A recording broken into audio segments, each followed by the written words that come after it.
Man, let's go quickly into our sleepers before we actually talk about the games.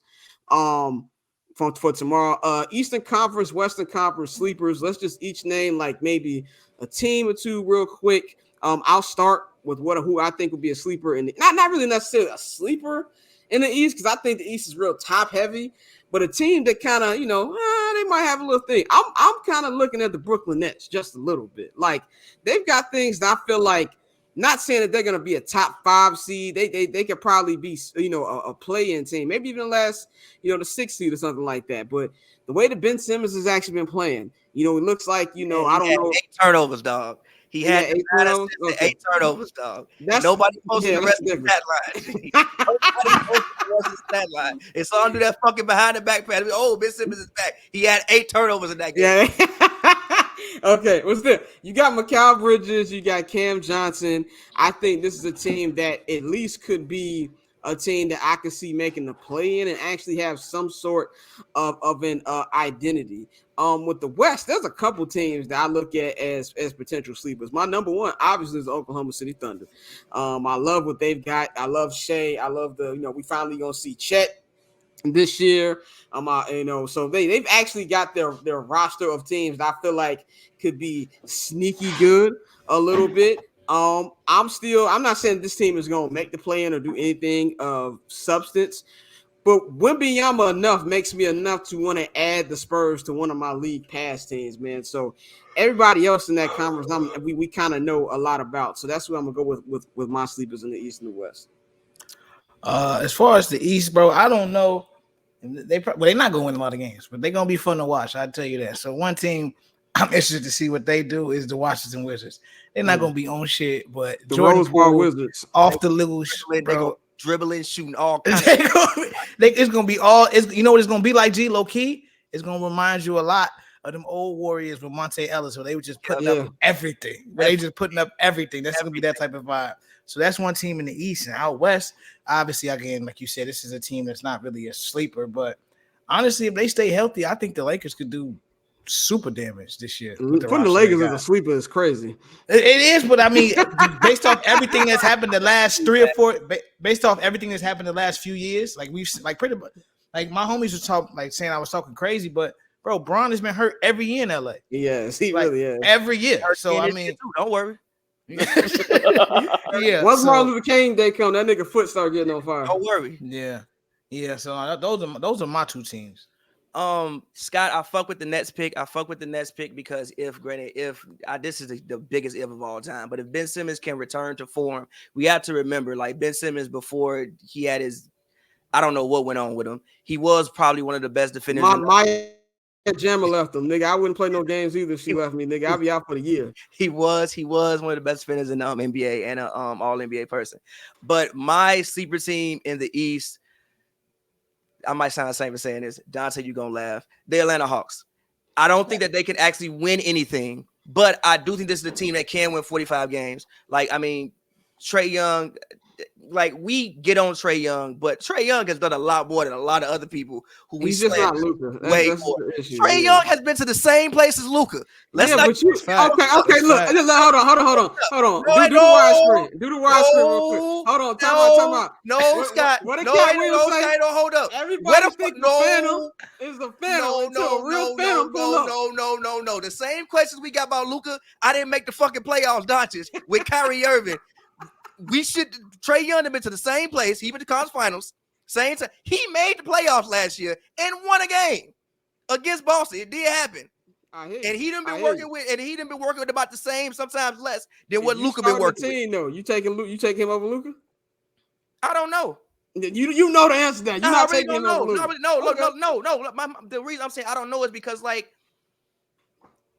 Gee, Luka, like we can't act like Luka hasn't played with talent. We can't act like Luka hasn't played with talent. He's played with a lot of talent. We get to the point where it's like, okay, brother, it might be you. The reason why this don't work, it might be because you want to fucking dribble all day. So if you can't score 60, we gonna lose. But the Hawks, like they do have DeJounte. They just paid a Kongu today. He's a guy that like I liked. I think eventually he'll take over that starting center spot. I think Capella will be shipped out. And the biggest thing for me is they have Quinn Snyder, Quinn Snyder in Utah. I mean, you you've seen what he did in Utah. Like he had the Jazz. There was a point in time I thought Jazz was going to the finals, and I still think that they would have beat the Clippers if fucking George Niang, I think it was game 4, wasn't out there. I think he was like a -15 and played like 15 minutes. If that wouldn't have happened, I think they had a chance to actually beat the Clippers and maybe go to the finals. So my sleeper team to do a little bit more than I think what people are talking about is probably the Atlanta Hawks. In the West, I got the Timberwolves. I mean, when you look at the Timberwolves, look at their roster. What don't they have? Nah, but really, what don't they have? You have Jaden McDaniels, who is, and let's keep it G. I think that they gave the Nuggets the best run for their money, and Jaden McDaniels was hurt. Like, let's keep it. They played them better than the Lakers played them. Let's keep it all the way, G. Yeah. So for me, and then you got Ant, right? Like Ant, everybody loves Ant. Everybody talks about Ant being this some superstar. I ain't necessarily seen it yet, but if we gonna see it, this the year to see it. This the year for Ant to go out there. I think it's what, year 4 for him now, if I'm not mistaken. It's the year for him to go out there and plan himself as for sure. I mean, like there's no reason why he can't be in the same conversation as Devin Booker when the year is over. Or over Devin Booker when this season is over. You still have Conley, who, granted, I mean, Conley is a little bit older now, but he can still run a team. Rudy Gobert, he's not what he once used to be, but he's still a very, very good rim protector. And Cat, I know we all have our things about Cat, but Cat's still 25 points, shooting 40% from 3. Now, I don't think he's going to be the guy that's going to lead you to, like, the promised land, but he's still that. You probably had the best backup center in the league, Nas Reed. When you look at their roster, like, when you just put their first 5 on paper, that's one of the best first 5s in the NBA. Yeah. And also this team is going heavily in the luxury tax, and this is in Minnesota, so it's time to win some games. Like my sleeper team would be the Minnesota Timberwolves. That when you just look at them on paper, there's no reason they shouldn't win 45 to 50 games. No, I'm rocking with that. I had the Wolves as my sleeper in the West, so I'll start off with the West. They're not really a sleeper, but I'm very interested to see their growth in what would be year 2 of them playing competitively would be the Sacramento Kings. We've seen all the go that they gave to the Warriors last year, and they really jagged that series. So I want to see how they take off this season, knowing that there's a target on their back. They're not going to sneak up on anybody anymore. So I'm really interested in seeing the Kings, and that's a team that I think that can actually get to a Western Conference final.